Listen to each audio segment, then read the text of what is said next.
오늘 말씀의 제목은 하늘에서 온 사람, 하늘에서 온 사람 이런 제목으로 은혜를 나누길 원합니다.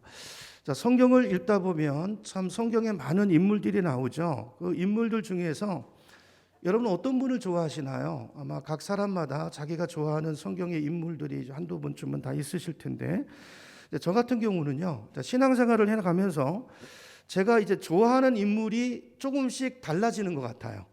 처음 예수 믿을 때는 제가 누굴 좋아했냐면요, 사도 바울을 너무 좋아했어요. 사도 바울. 막 로마서를 읽으면서 제가 은혜를 너무 받았거든요.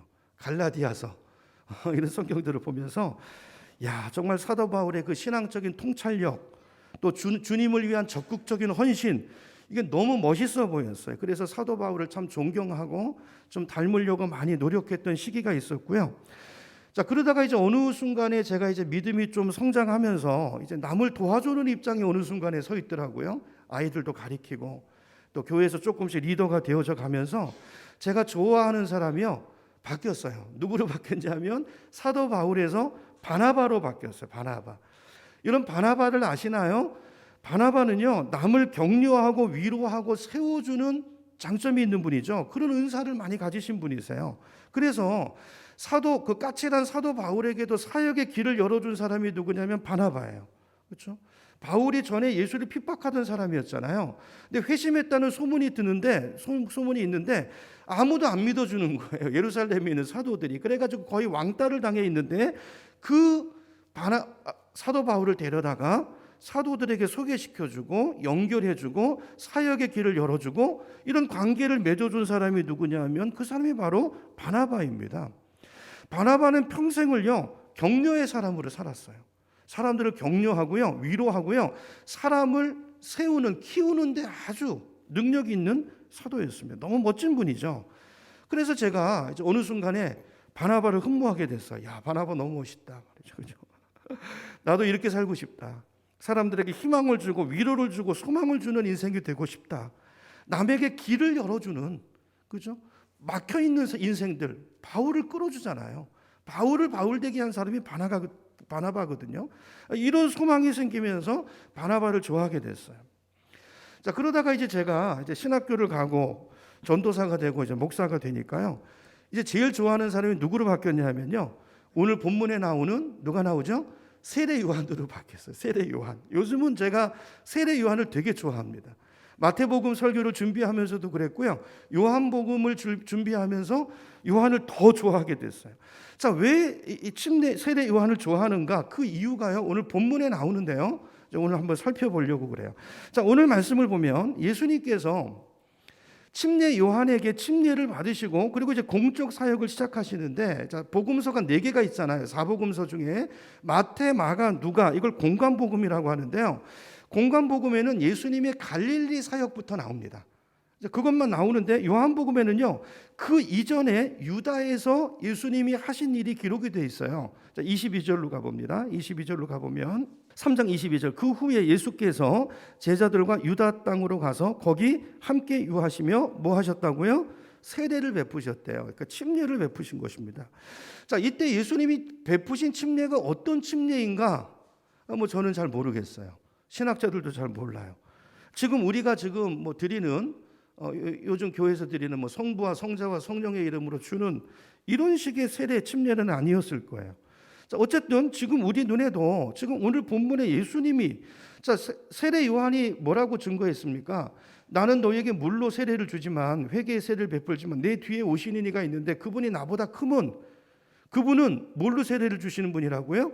성령으로 세례를 주시는 분이라고 그랬거든요. 그래서 그 예수님께서 어떤 식으로 어떤 세례를 베풀었는지 잘 알 수 없지만 이게 우리가 궁금하잖아요. 마찬가지로 그 당시 유대인들의 관점에서는요, 이게 좀 의아스럽게 생각이 됐던 것 같아요. 그래서 오늘 말씀을 보면, 자, 한 유대인이 세례 요한의 제자를 찾아옵니다. 그래서 정결례식, 이 세례 침례 의식에 대해서 논쟁이 벌어졌다는 얘기가 나와요. 그 25절이에요. 25절을 보시면, 자, 어떤 내용이 오갔는지 모르지만 추측건데 이런 내용이지 않았겠습니까? 야, 너희 선생 요한도 침례를 주고 예수라는 사람도 멀지 않은 곳에서 그 역시 침례를 주는데, 야, 그 둘이 뭐가 다른 거냐? 이런 얘기했겠죠. 그 당시 유대교 입장에서 볼 때는 이 세례 자체가, 침례 자체가 특이한 거였거든요.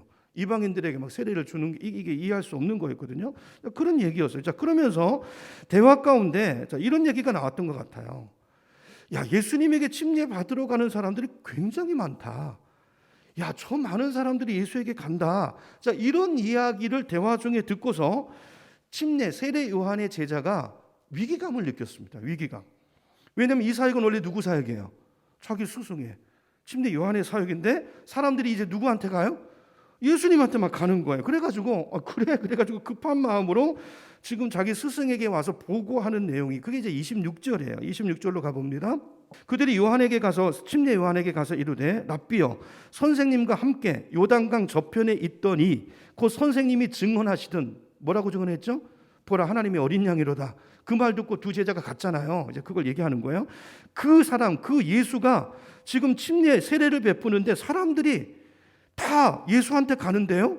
이렇게 말한 거예요. 여러분 자기 스승을 선생님을 존경하고 사랑하는 제자면 얼마든지 들 수 있는 생각이죠. 여러분도 생각해 보세요. 여러분 이제 우리 중부교회 교인들이시니까 여러분 어떤 마음이 있으세요? 우리 교회가 좋은 교회라는 소문이 나고 칭찬 듣는 그런 교회가 되기를 원하는 마음이 여러분 안에 있지 않습니까? 이왕이면 내가 다니는 교회가 부흥되고 주일날 올 때마다 새로 믿으시는 분들 구원받는 분들이 날마다 많아지고 우리 교회 사역이 활발하게 이루어지는 그런 교회 멤버가 되고 싶은 생각이 있지 않으세요? 당연한 거잖아요. 근데 그게 아니고 교회 와니까 지난주 왔던 분이 또 안 보이고 점점 인원이 줄어들고 그래서 왜 그런가 봤더니 어떤 젊은 목사님이 요 근처 옆에다가 교회를 하나 개척하셨대요. 우리 교인들이 다 근리간다는 거예요. 근리간다는 거예요. 여러분 이런 이야기를 들으면 여러분 마음이 좀 섭섭하지 않겠습니까? 당장 목사에게 와서 이 제자처럼 말하지 않겠어요? 아니 목사님 지금 이거 어떻게 된 겁니까? 우리 교회 어떻게 되는 거예요? 그 얘기하겠죠. 더더군다나 사람들이 몰려가는 그 옆에 개척하신 그 교회 목사님이요. 전에 우리 교회 다니던 우리 교회 출신이래요. 그러면 더 화제거리가 되지 않겠어요? 아니 목사님 그때 목사님 밑에서 있던 그분이 세웠는데 장사를 해도 상도덕이 있는데 어떻게 그럴 수가 있어요? 그 옆에 와가지고 어떻게 교인들 이렇게 말하지 않겠습니까? 이게 오늘 본문의 상황이라는 거예요. 이해가 되시죠? 자, 근데 그 이야기를 듣고 침례 요한이 뭐라고 대답하냐면요. 이 말씀이 참 저로 하여금 요한을 존경하게 하는 대목인데요. 자, 30절로 가보세요. 뭐라고 말하냐면 그는 흥하여야 하겠고 나는 쇠하여야 하리라 그랬어요. 여러분 이 말씀이 제가 가장 좋아하는 성경 구절 중에 하나입니다. 그는 누구예요? 예수님이에요. 예수님은 흥하여야 하겠고 나는 쇠하여야 하리라. 예수라는 사람이 지금 저 옆에서 침례를 주는데 많은 사람들이 그에게로 가요. 그걸 보고 침례 요한이 뭐라고 말해요? 저분이 성공하셔야 되고 나는 사라져야 된다는 거예요. 예수가 높아지고 그분이 유명해져야 되고 나는 무명으로 돌아가야 된다는 거예요. 저는 세례 요한이 이런 이야기를 할 수 있다는 것이 저도 이제 목회자잖아요. 저한테 엄청난 도전이고요. 이게 엄청난 감격이에요. 한편으로는. 저를 생각해 봤어요. 내가 이 입장이라면 침례 요한의 입장이라면 나는 이렇게 말했을까? 저는 못했을 것 같아요. 저는 서운했을 것 같아요. 화딱지가 났을 것 같아요. 나도 사역자인데. 여러분 침례 요한이 어떤 사람이에요? 전에 말씀드린 것처럼 여러분 이스라엘 땅에요 400년 동안 예언자가 없었다니까요. 400년이면 엄청나게 긴 세월입니다.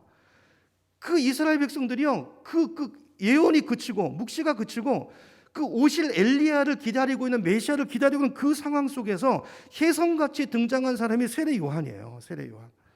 그죠? 400년의 침묵을 깨고 그렇죠? 하나님의 말씀을 대언하는 그 요한에게요 사람들이 구름대처럼 모여들었고요 그에게 와서 다 침례를 받았다고요. 대단한 사람이죠. 그런데 침례 받은 사람 중에 누구도 왔어요? 예수도 왔어요. 예수님도 세례 요한에게 침례를 받았습니다. 여러분 요한의 사역이 얼마나 강력했냐면요 얼마나 영향력이 있었냐면요 심지어 그때 사람처럼 보지 않던 세리들도 와서 회개하고 세례를 받았어요. 그 완악한 마음 잔인무도한 군인들이 와서요 세례 받으면서 세례 요한한테 우리가 어떻게 해야 되겠습니까? 우리가 어떻게 하면 구원을 얻을 수 있겠습니까? 이렇게 강력한 회개의 역사가 있는 놀라운 사역자였다라는 것입니다. 인기가 절정에 있던 사람이었어요. 근데 갑자기 어느 순간부터 자기를 따르던 사람들이 예수라는 청년에게 가는 거예요. 예수는 어떤 사람이에요?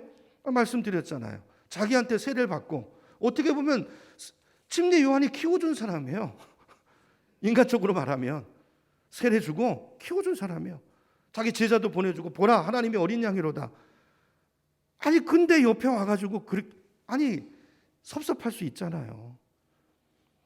그래 맞다. 나는 길 닦는 사람이고 당신이 하나님의 어린 양이다. 내가 이걸 나도 알고 사람들에게 얘기도 했지만 꼭 여기서 그러셔야 돼요. 그런 말 들 수 있잖아요. 좀 저기 멀리 가서 하시면 안 돼요. 내가 아무리 길 닦는 사람이라고 해도 여러분 보세요. 공사가 끝나기도 전에 벌써 들이닥치는 그런 분위기 아닙니까?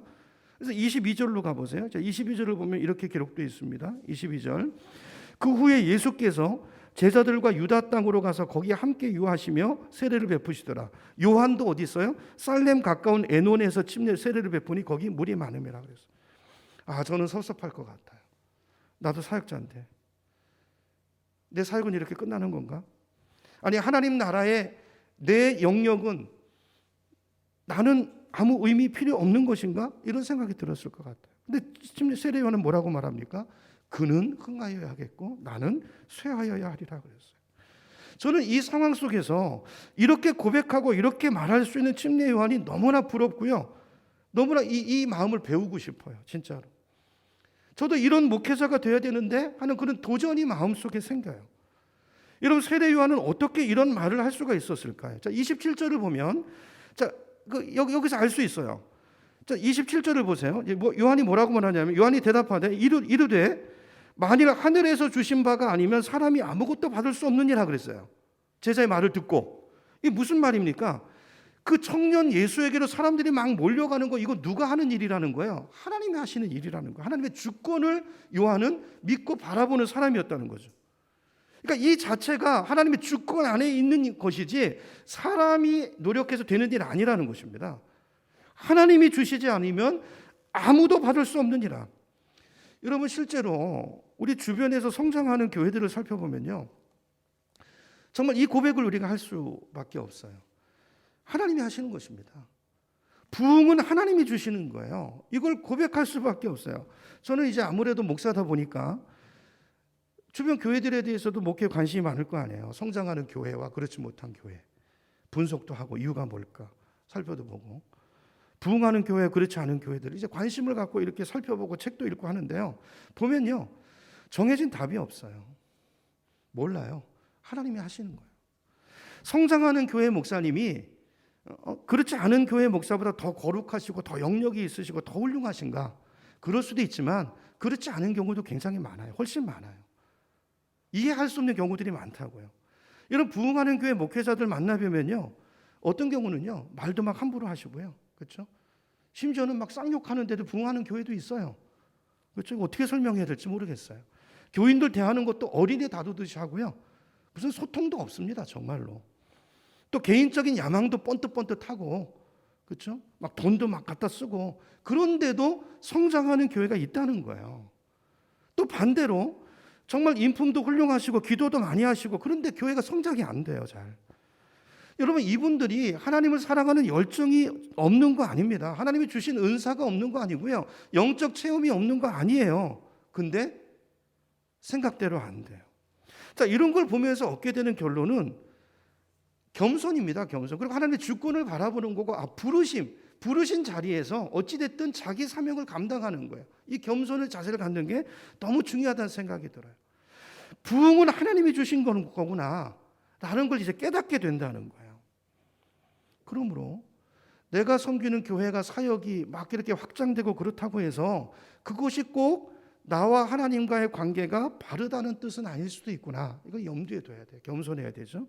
자, 그렇다고 해서 반드시 내가 하나님께 칭찬 듣는 삶을 살고 있다는 것을 이것이 이 열매가 말해주는 것은 아닐 수도 있구나라는 것을 우리가 기억해야 된다는 것입니다. 여러분 목사만이 아니라 이건 성도님들의 삶도 똑같아요. 어떤 사람을 보면요. 가정생활도 엉망이고요.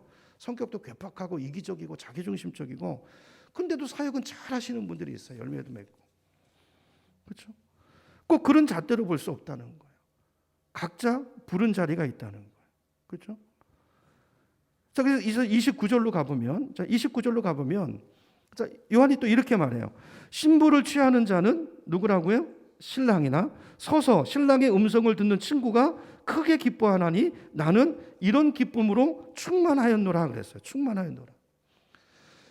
여러분, 그 우리나라의 결혼식은 보통 이제 신부집에서 신부 부모님이 이제 모든 그 예식들을 되게 이제 주장하는 게 보통인데 유대 결혼식은 그렇지 않습니다. 들러리들이 다 해요. 신랑의 친구들이.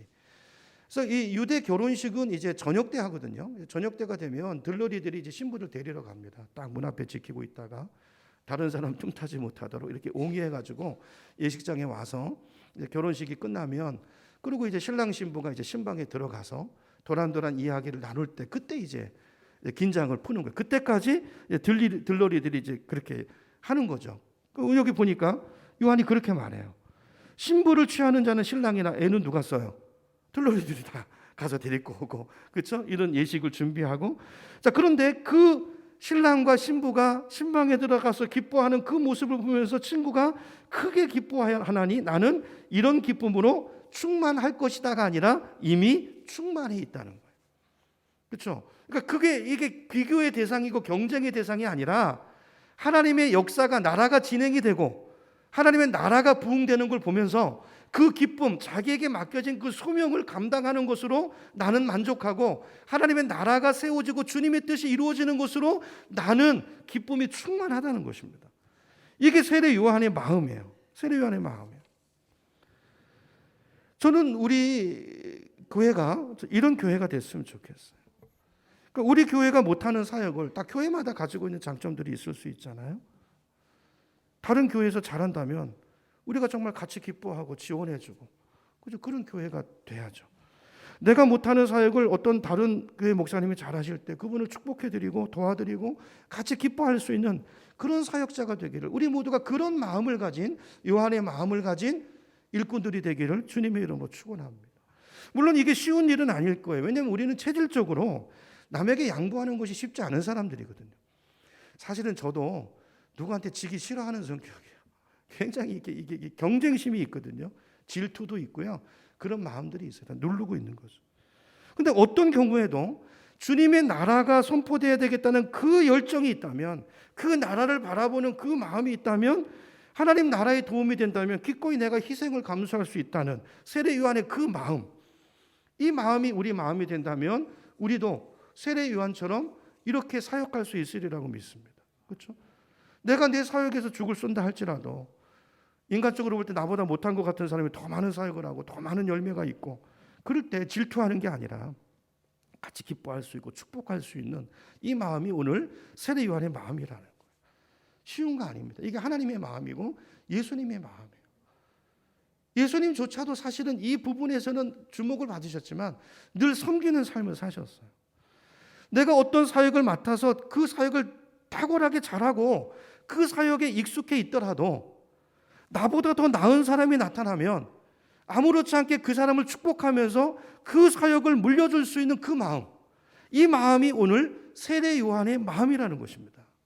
여러분, 오늘날 이 시대에 우리가 목사가 이런 마음을 갖고 교회 지도자들과 리더십들과 성도들이 이런 마음을 갖는다면 여러분, 한국 교회가 못할 일이 없어요. 그렇죠? 못할 일이 없다는 말이 꼭 우리 교회를 크게 성장시켰다는 그런 의미가 아니라 정말 하나님이 원하시고 이 시대에 정말 주님이 소원하시는 그 일을 이 마음이 있으면 우리가 합력해서 그 뜻을 이루어드릴 수 있지 않겠냐는 이야기죠. 그렇죠? 오늘 세례 요한의 마음은 그러므로 오늘 우리가 품어야 되는 마음인 것이죠. 우리가 이 마음을 품기를, 이 마음이 우리 마음이 되기를 주님의 이름으로 축원합니다. 그는 흥하여야 하겠고 나는 쇠하여야 하리라. 하나님이 주시지 않으면 아무도 받을 수 없느니라. 하나님의 주권. 나는 이러한 기쁨으로 내 사역에 그게 어떤 것이든 비교하지 말고, 그죠? 이러한 기쁨으로 충만하였노라. 내게 주신 사명으로 기뻐하고 감사할 수 있는 이런 영성을 가진 저와 여러분 되기를 축복합니다. 자, 그러면 요한과 같은 이런 하나님 나라에 대한 열정은 어떻게 생기는 걸까요? 이거 그냥 되는 게 아니죠. 이런 성숙한 마음 그냥 오는 게 아니고 이건 예수님과 교제를 통해서 온다고 봐요. 예수님이 어떤 분인가, 예수가 누구인가를 분명히 알 때, 그죠? 우리가 이런 자세를 가질 수 있다고 생각합니다. 그래서 자, 오늘 사도 요한은 요한복음의 저자죠. 저자는 31절부터 예수님과 침례 요한을 비교해서 설명해요. 자, 31절부터 보겠습니다. 예수님은 우리 경쟁 대상이 아닙니다. 31절로 가보면 위로부터 오시는 이는 만물 위에 계시고 땅에서 난 이는 땅에 속하여 땅에 속한 것을 말하느니라. 하늘로부터 오시는 이는 만물 위에 계시나니. 여기 위로부터 오시는 이, 하늘로부터 오시는 이, 이분이 누구예요? 예수님을 얘기하는 거예요. 이따 설명드리겠지만, 자, 예수님은 32절 친히 보고 들은 것을 증언하되 그의 증언을 받는 자가 없다 그랬어요. 자, 요한이, 자, 요한복음의 침례 요한이 아니고 사도 요한이 지금 얘기하고 싶은 것은, 지금 이 침례 요한은 진짜 훌륭한 사람이라는 거예요. 인간 중에 이런 사람이 잘 없다는 것입니다. 실제로 요한의 인생을 보면요, 요한은 끝까지 자기를 죽이는 삶을 살았어요. 오늘 본문에도 봤지만 보세요. 예수님한테 제자 다 내줬죠. 그렇죠? 사역도 뺏겼죠. 그러다가 마지막에는 이제 나중에 보겠지만 어떤 못된 여자한테 원한을 사가지고요, 감옥에 갇혔다가 어이없이 목이 잘려 죽습니다. 세상적으로 보면 실패한 사역자예요. 근데 이런 요한을 예수님께서는 뭐라고 칭찬하시냐면요, 마태복음 11장 11절에 보니까, 스크린 보시면 여자가 낳은 자 중에 세례 요한보다 큰 이가 일어남이 없도다 그랬어요. 엄청난 칭찬이죠. 그러니까 이 땅의 모든 사람들 중에, 오고 갔던 모든 사람 중에 세례 요한보다 큰 사람이 없다는 거예요. 생각해 보세요. 아니, 이 땅에 살았던 훌륭한 사람들이 얼마나 많아요. 우리가 익숙한 이름만 해도 모세가 있죠. 다윗이 있고 이사야가 있고 엘리야가 있고요.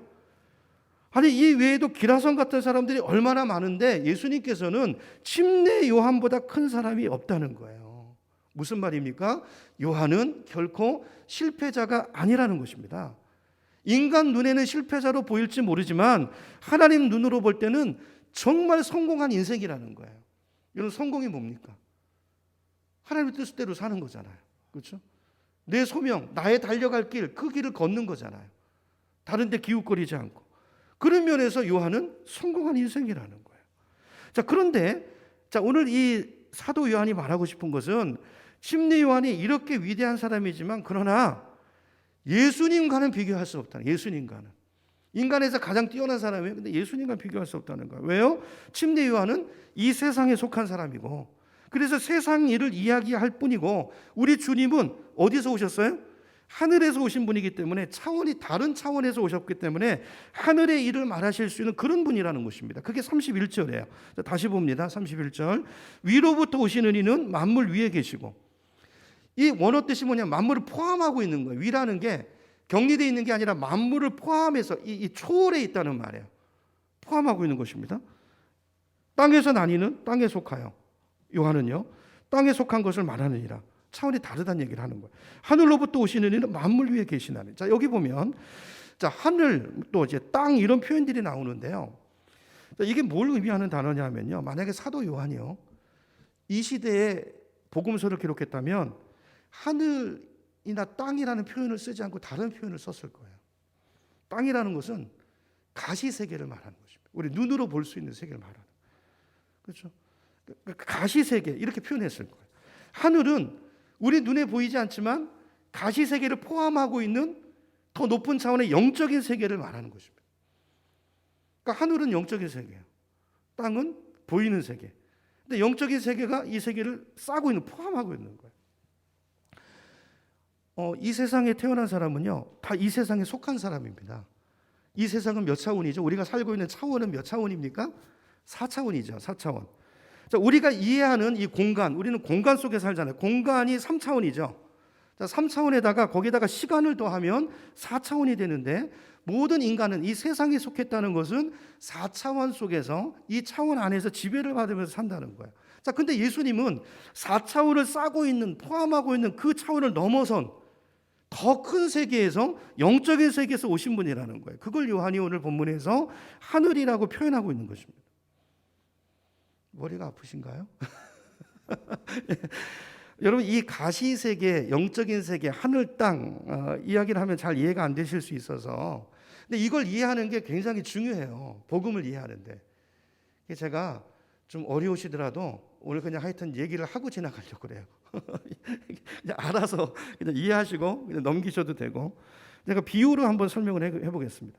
자, 영적인 세계를 자, 우리가 이제 이해할 수 있는 방법으로 한 아름다운 섬이라고 생각해 보세요. 이게 영적인 세계예요. 이게 영적인 세계예요. 그러니까 예를 들면 하와이 같은 섬, 참 아름다운 섬이잖아요. 밝은 햇살이 내리쬐이고 하얀 바다에 모래사장이 있고 푸른 바다가 있고 야자수들이 심겨 있고 거기에 새들이 깃들어 있는 그 아름다운 섬, 이게 이제 영적인 세계예요. 자, 그런데 그 섬 한복판에 건물이 하나 있어요. 근데 그 건물은 유리로 만들어진 건물이에요. 이게 이제 이 세상이라는 것입니다. 그런 개념이에요. 근데 이 유리가요, 자, 유리로 돼 있는데 이 유리가 우리 교회 저 유리도 그런 유리죠. 어두운 데서 밝은 데가 보이지 않습니다. 그렇죠? 이 유리도 이제 그런 유리라고 이제 생각해 보세요. 바깥에서는 들여다 보이는데 안에서는 밖에 보이지 않아요. 그렇죠? 그런 집에서 사람들이 삽니다. 많은 사람들이 살고 태어나고 죽고 그래요. 근데 그 안에서 사는 사람은 밖이 안 보이잖아요. 밝은 세계가 안 보이죠. 거기서 여기가 들여다 보이는 거예요. 안 보여요. 그러니까 안에 사는 사람들은 그 세상이 전부인 줄 알고 사는 거예요. 그런데 그 유리 건물 밖에 있는 분들은 그 섬에서 이제 안에도 들어갈 뿐 아니라 다른 세계를 살고 있잖아요. 더 아름다운 모래사장이 있고 야자수가 있고, 그죠? 그 바다 서핑이 있고 이런 데 사는 거예요. 근데 안에 사람들이 이걸 모르고 못 보는 거죠. 그게 전부인 줄 아는 거예요. 자, 이게 요한이 말하는 하늘과 땅의 개념이라는 것입니다. 여러분, 우리가 보고 우리가 이해하고 있는 이 가시 세계는요, 더 큰 영적인 세계의 한 부분이라는 거예요. 섬 속에 건물이 들어있는 것처럼. 그렇죠? 여러분, 2차원은 3차원 속에 들어 있습니다. 자, 2차원이 뭐냐면 점과 점을 연결하면 이렇게 선을 쭉 그으면 이걸 2차원이거든요. 근데 우리 그 곤충들이나 짐승들 중에서도 2차원밖에 인식하지 못하는 애들이 있어요. 걔네들은 3차원을 인식하지 못해요. 근데 우리는 그 세계를 들여다보죠. 근데 여러분 보세요. 선을 긋는 순간에 선이 2차원인데 선을 긋는 순간에 뭐가 생겨요? 선의 두께, 높이가 생기죠. 그럼 그게 3차원이 되는 거예요. 그러니까 3차원이 2차원을 포함하고 있는 거예요. 3차원은 4차원 안에 들어가 있고요. 우리가 사는 이 4차원은 더 큰 영적인 세계 안에 들어있는 것입니다. 들어있는 거예요. 그렇죠? 영적인 세계에서 우리를 다 들여다보고 알 수 있어요. 어떨 때는 우리가 볼 때 우리가 4차원 속에 대부분 삶을 살지만 어떨 때는 더 높은 차원을 가끔 인식할 때가 있죠. 그런 이상한 꿈을 꾼다든지. 이게 이제 계시의 영역인 거예요. 우리가 이해하지 못하는 것들을 계시의 영역으로 해서 우리에게 일부가 보여지는 이런 체험들을 우리가 살면서 하게 돼요. 자, 분명한 것은 이런 걸 통해서 우리가 알게 되는 게 뭐냐면 눈에 보이는 가시세계가 전부가 아니라는 거예요. 이걸 우리가 순간순간 찰나적으로 경험해요. 아, 더 큰 세계가 있겠구나. 우리를 품고 있는 뭔가 더 밝은 세상, 더 놀라운 세상이 있겠구나. 실제로요, 그 유리집 안에 사는 사람들 가운데서 가끔 가다가 이렇게 똑똑한 탁월한 사람들이 나와요. 그분들이 가만히 살면서 보니까 이 세상이 다가 아닌 것 같은 거예요. 여기보다 뭔가 더 아름답고 더 놀랍고 더 완전한 세상이 있을 것 같아요. 그래서 그 사람들 중에서 그 세상을 꿈꾸기 시작하고 그 세상을 이야기하는 사람들이 있어 왔어요. 이런 사람들이 누굴까요? 이런 사람들이 바로 사상가들이고 철학가들이고 종교인들인 것입니다. 석가모니나 공자나 소크라테스 같은 사람들. 자, 그런데 이런 분들이 바깥 세상을 꿈꾸고 바깥 세상을 이야기하지만 짐작만 하는 것이지 이 속에서 그걸 상상하는 것이지 거기 가보지는 못했어요. 그렇죠? 그러니까 부분적으로 알고 부분적으로 이해하고 그냥 어떤 이미지만 갖고 있을 뿐이에요. 그러면 밖에 있는 진짜 세상, 그 아름다운 하와이 섬의 그 모든 세상은 그 안에 있는 사람한테 누가 정확하게 알려줄 수 있을까요? 거기 존재하는 누군가가 있다면 그분이 와서 이야기하면 그게 가장 정확한 묘사겠죠. 그분이 누구라는 거예요? 요한은 그분이 바로 예수 그리스도라는 것입니다. 세례 요한이 탁월한 사람이고 뛰어난 사람이지만 그 역시 땅에 속한 사람이라는 거예요.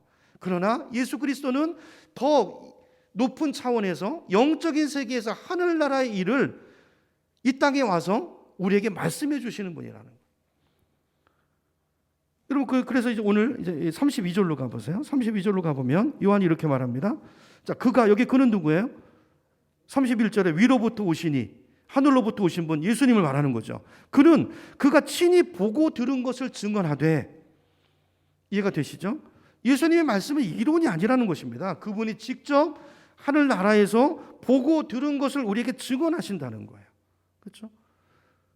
이게 예수님이 이 땅에 오셔서 하신 사역이에요. 복음서를 읽어보면 가시세계밖에 모르는 우리 인간들에게 주님이 하늘에서 오셔서 이 세상 밖에 있는 그 나라, 그 영원한 나라에 대한 꿈을 우리에게 심기 시작하십니다. 하나님 나라를 시작하세요. 보이는 세상이 다가 아니니라. 더 넓은 더 놀라운 하나님의 나라가 있느니라. 하나님의 나라를 말씀하기 시작해요. 저와 여러분은 그 말씀을 듣고 조금씩 그 나라를 동경하게 되고 그 나라를 바라보며 살게 돼요.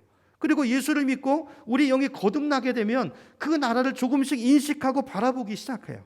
그렇죠? 이게 예수 믿는 사람들인 것입니다. 근데 궁극적으로 이 세상에서 하나님 나라로 들어가려면 자, 그 안에 그 섬 안에 그 유리로 지어진 건물이 있잖아요. 나갈 수 있는 문은 하나밖에 없어요. 그 문이 뭐냐면 그 문이 바로 죽음이라는 문이에요. 죽음이라는. 그래서 예수님께서 이 땅에 오셔서 우리에게 어떤 약속을 하셨냐면 자, 언젠가는 이 유리로 된 벽을 다 허물어 버리시고 모든 것이 밝혀지고 모든 것이 아름다워질 그때가 오는데 그때가 언제입니까? 하나님의 나라가 완성되는 예수님의 재림의 날이 올 것인데 그때까지 너희들은 죽음이라는 관문을 통해서 여기서 나올 수 있다는 거예요. 그렇죠? 예수를 믿고 그 관문을 통해서 나오면 하나님의 나라가 너희를 기다리고 있다라는 약속을 제자들에게 주시고 그게 이제 복음인 것이죠. 여러분, 저와 여러분은 이 약속을 믿으면서 이 하나님의 나라를 소원하면서 사는 사람들인 것입니다. 그렇죠? 여러분, 이 세상의 모든 철학가나 사상가나 종교인들은요, 다 유리집 안에서 밖에 가보지 않았어요. 유리집 안에서 밖을 상상하는 사람들이에요. 오직 예수 그리스도만이 하늘에서 오셨고 오직 주님만이 직접 보고 들으신 것을 우리에게 말씀하시는 분이시라는 것입니다. 자, 그래서 주님께서 우리에게 주시는 약속, 이 성경의 말씀은요, 허황된 약속이 아니고 그분이 보고 들으신 것을 증언한 확실한 보장이 있는 약속의 말씀이라는 거예요. 여러분, 이걸 우리가 그렇게 믿고 받아들이고 그 예수를 따르는 사람들인 것이죠. 자, 그러면 예수님이 하늘에서 오신 분이라는 걸 우리가 어떻게 알죠? 자, 요한의 증거는 복음 기자들이 하는 말은 예수의 그 증거가 예수님의 부활이라는 것입니다. 제가 수요일 날에도 계속 요즘 부활에 대한 설교를 하잖아요. 여러분, 인류 역사 가운데서 죽음을 이기시고 살아나시는 분은 예수님밖에 안 계세요. 예수님만이 십자가에 죽으시고 부활하셨기 때문에, 다시 사셨기 때문에 우리는 이분이 구약에 예언된 이분이 바로 그리스도이시라는 것을, 하나님의 아들이라는 걸 아는 것이고 부활 사건을 통해서 확인하는 것이고, 그래서 그분의 말씀을 믿고 그 나라를 꿈꾸는 인생을 사는 것입니다. 부활이 없다면 우리의 모든 믿음은 헛된 것이고요. 우리가 그 엉뚱한 것을 믿고 따르는, 그렇게 해서 우리를 희생하고 사는 우리가 이 세상에서 가장 불쌍한 사람이라고 사도 바울이 이야기하잖아요. 자, 결론적으로 여러분, 눈에 보이는 이 세상이 다가 아니라는 것을 기억하시기 바랍니다. 물리 법칙이 온 우주의 법칙이 아니에요. 과학이 전부가 아니에요. 그거는 일부, 우리가 아주 작은 부분을 발견해 놓고 있는 것입니다. 우리는 작은 세계 속에 있어요. 밖에 엄청난 세계가, 더 놀라운 세계가 우리를 기다리고 있다는 것입니다. 자, 하나님께서는 그 나라를, 그 세계를 오직 누구를 통해서요? 예수님을 통해서만 알아갈 수 있도록 그 모든 역사를 예수님에게 위임하셨대요. 자, 35절로 가봅니다. 자, 35절. 제가 읽어볼게요. 아버지께서 아들을 사랑하사 만물을 다 그의 손에 주셨으니 아들을 믿는 자는 뭐가 있어요? 영생이 있고 아들에게 순종하지 아니하는 자는 영생을 보지 못하고 도리어 하나님의 진노가 그 위에 머물러 있느니라 그랬어요. 여러분, 이 땅에 하나님을 본 사람은 아무도 없습니다. 말씀드렸죠. 안에서 밖에 보이지 않아요. 예수님이 이 땅에 오신 것은 그 나라를, 그 세계를 우리에게 보여주시기 위해서 인간의 몸을 입고 오신 거예요. 그 나라를 소개하기 위해서, 그 나라를 설명하기 위해서 하나님께서 모든 것을 예수님에게 위임하셨다는 거예요. 그 나라에 대한 모든 것을. 그렇죠? 그래서 예수님이 복음서에 보면 이렇게 말씀하죠. 내가 길이요 곧 진리니 생명이니 나로 말미암지 않고는 아버지께로 갈 자가 없느니라 그랬어요. 예수님을 통하지 않고는, 하나님께서 예수님에게 위임하셨기 때문에 예수님을 통해서는 아무도 하나님을 알 수 없고 그 나라를 볼 수 없다는 거예요. 여러분, 예수님이 이 말씀을 하신 것은 독선적인 게 아니라 그 나라에서 오신 분이 예수님밖에 없기 때문이에요. 그 나라를 설명할 수 있는 분이. 그렇죠? 그 나라를 위임받은 분이 예수님이기 때문에 주님이 그 말씀을 하시는 것입니다. 그러므로 여러분, 우리가 하나님을 만날 때 예수님을 제쳐놓고 하나님을 만날 수 없습니다. 성경을 빼놓고 하나님을 알 수 없습니다. 그거 굉장히 위험한 거예요. 예수님을 통해서 하나님께 나오도록 하셨어요. 그래서 기도도 예수님의 이름으로 하는 것입니다. 교회의 머리도 예수님이신 것입니다. 우리를 다스리는 분, 우리를 지배하고 우리를 이끌어가는 분이 예수님이신 것입니다. 예수님을 통하지 않고 하나님께로 갈 수가 없는 것입니다. 예수님 없이 하나님을 만나려고 하면 뭐가 와요? 진노가 임한다고 오늘 말씀하죠. 여러분, 이거는 인간 사이도 똑같아요. 여러분, 직장에서도 보세요. 여러분이 말단 사원인데 대기업에 취직했어요. 근데 회장님을 만나고 싶다고 비서 통하지 않고 회장실 문을 박차고 들어가면 어떻게 될까요? 그날로 목 잘리지 않겠습니까? 아니, 직장의 사장, 회장을 만날 때도 통해야 될 사람을 통해야 되는데 하나님을 그냥 만날 수 없어요. 일국의 대통령 그냥 만날 수 없습니다. 통해야 돼요. 하나님도 마찬가지라는. 35절 다시 봅니다. 아버지께서 아들을 사랑하사 만물을 다 그의 손에 주셨으니. 여러분, 하나님이 가장 사랑하시는 분이 누구라고요? 우리 예수님이시라는. 그러므로 하나님 사랑도요, 예수님을 사랑하는 게 하나님을 사랑하는 거예요. 그렇죠? 우리가 예수님을 사랑할 때 하나님은 당신이 사랑을 받으신 것처럼 기뻐하시고요. 우리가 예수님의 권위를 인정해 드릴 때 당신의 권위를 인정받으신 것처럼 기뻐하신다는 것입니다. 우리가 예수님에게 순종할 때 하나님 당신이 순종을 받으신 것처럼 기뻐하신다는 거예요. 왜요? 하나님 예수님을 사랑하시고 아들을 사랑하시고 그 아들에게 모든 것을 위임했기 때문에. 그러므로 여러분, 우리 신앙생활의 모든 초점이 누구에게 맞춰져야 됩니까? 이게 이제 초신자들이 헷갈리는 부분이에요. 그렇죠? 여러분, 예수 그리스도입니다. 예수 그리스도. 그분이 왕이세요. 하나님 위임하셨어요. 그렇죠?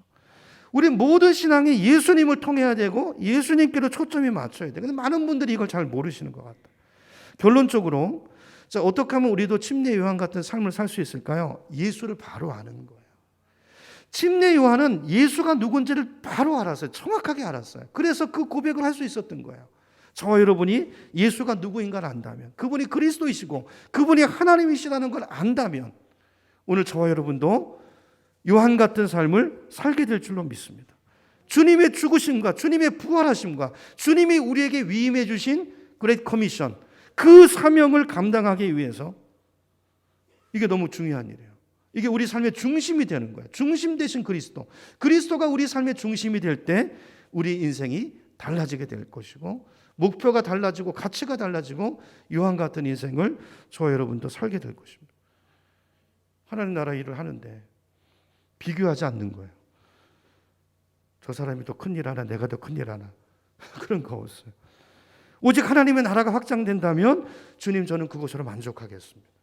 이 고백이 예수를 알고 예수의 통치를 받는 그분 안에 있는 사람이 할 수 있는 고백이라는 거예요. 꼭 해야 될 일이 있을 때 어떤 일이 있어요. 그러면 나보다 더 잘할 수 있는 사람이 있으면 선뜻 양보하고, 그렇죠? 내가 해야 될 일이라면 내가 희생으로 동참하고, 그렇죠? 나보다 누구를 더 크게 쓰더라도 같이 기뻐하는 세례 요한과 같은 이런 정열과 하나님 나라에 대한 열정을 가지고 우리가 인생을 살아갈 때 이 세상에서 나를 알아주는 사람이 적을지 모르지만 하나님 앞에 섰을 때 오늘 세례 요한을 칭찬하신 것처럼 저와 여러분을 동일하게 칭찬하실 것입니다.